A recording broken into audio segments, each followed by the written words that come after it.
Assalamualaikum warahmatullahi wabarakatuh. Kali ini saya akan menceritakan biografi Kiai Haji Imam Muhibbu Tobri yang sering dikenal oleh masyarakat dengan Mama Imam. Diawali dengan berdirinya Pondok Pesantren Kresek yang didirikan oleh Kiai Haji Tobri atau Eyang Tobri pada tahun 1887 Masehi. Eyang Tobri bin Eyang Nur Hikam. Setelah Eyang Tobri wafat, kemudian Ponpes Kresek Cibatu diserahkan kepada putranya yang bernama Kiai Haji Ahmad Nahrawi yang lahir pada tahun 1859 Masehi dan wafat pada tahun 1934 Masehi. Dari pihak ayah mengalir darah kebangsawanan Kesultanan Cirebon dengan darah ulama Garut yakni Mbah Nur Yai Suci. Sedangkan dari pihak ibu yaitu Siti Umi Kulsum mengalir darah bangsawan Sukapura Tasikmalaya. Pada tahun 1935 Kiai Haji Nahrawi meninggal dunia, maka jabatan pimpinan pesantren Kresek diserahkan pada anaknya yaitu Kiai Haji Busro Karim atau yang sering dikenal dengan Mama Oco. Beliau adalah kiai yang mengalami teror langsung dari Raja Jin. Setelah Kiai Haji Ahmad Busro Karim atau Kiai Haji Busro Karim, Mama Oco wafat pada tahun 1997 Masehi. Beliau menitipkan pondok pesantren Kresek Cibatu Garut kepada Mama Imam yakni adiknya. Padahal Mama Imam tak pernah kelihatan mengaji. Saat itu tidak sedikit santri yang gelisah, bahkan ada yang pulang. Bagaimana tidak, Mama Imam selama ini terlihat selalu menghabiskan waktu bermain bola.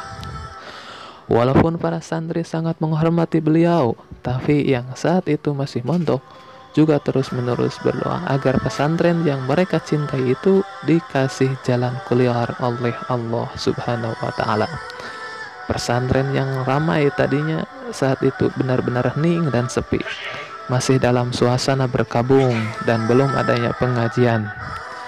Tiba-tiba dalam keheningan terdengar kentrongan dipukul, menandakan adanya pengajian. Para santri terkejut. Siapa yang telah berani memukul kentrongan? Malah ada yang menyangka mungkin ada salah satu santri yang jahil. Saat para santri telah berkumpul di majelis, masuklah ajengan imam atau Mama Imam dengan anggunnya, lalu membuka kitab dan mengajar dengan sangat fasih. Dimulai dengan membahas basmalah menurut 12 pan ilmu, dari secara ilmu nahu, sorob, ma'ani, bayan, bade, mantek, dan lain-lain. Para santri sangat kagum dan terheran-heran. Ternyata seorang pemain bola bisa menyamai guru mereka. Mereka tidak tahu bahwa anaknya seorang Mama Nahrawi, adiknya Mama Ocoy ini sudah hafidh Quran saat berusia kurang lebih 10 tahun. Seorang Khairul Adat bermain bola bisa sambil mengaji, menghafal kitab-kitab. Bukan orang sembarangan yang bisa melakukan dua pekerjaan dalam satu waktu.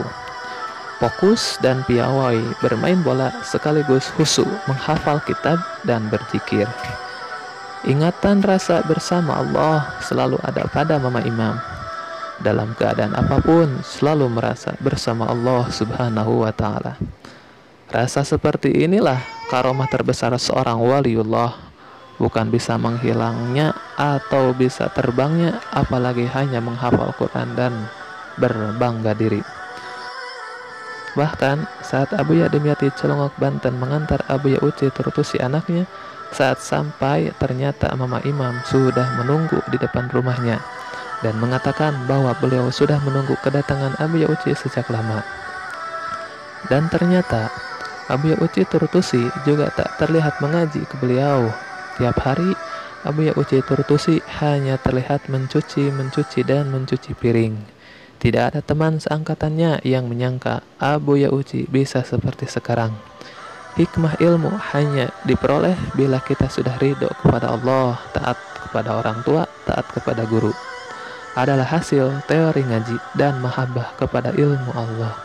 Satu lagi, pelajaran untuk jangan meremehkan seorang, karena dengan berbuat begitu otomatis kita telah merendahkan kebesaran Sang Maha Kuasa. Itulah sepenggal riwayat Mama Imam Keresek, ulama besar dari Garut. Guru Sekumpul Martapura, Kalimantan berkata, barang siapa yang membaca dan mendengar riwayat hidup seorang waliullah, maka si pembaca dan si pendengar diampuni oleh Allah Subhanahu wa Ta'ala atas segala dosanya, dan diberi oleh Allah rahmat dunia dan akhirat, dan dibanyakan oleh Allah Subhanahu wa Ta'ala rizki yang halal, serta diberikan husnul khotimah. Mungkin itu saja yang saya dapat ceritakan. Kalau ada kesalahan atau kekeliruan, mohon dimaafkan. Akhirul kalam, wassalamualaikum warahmatullahi wabarakatuh.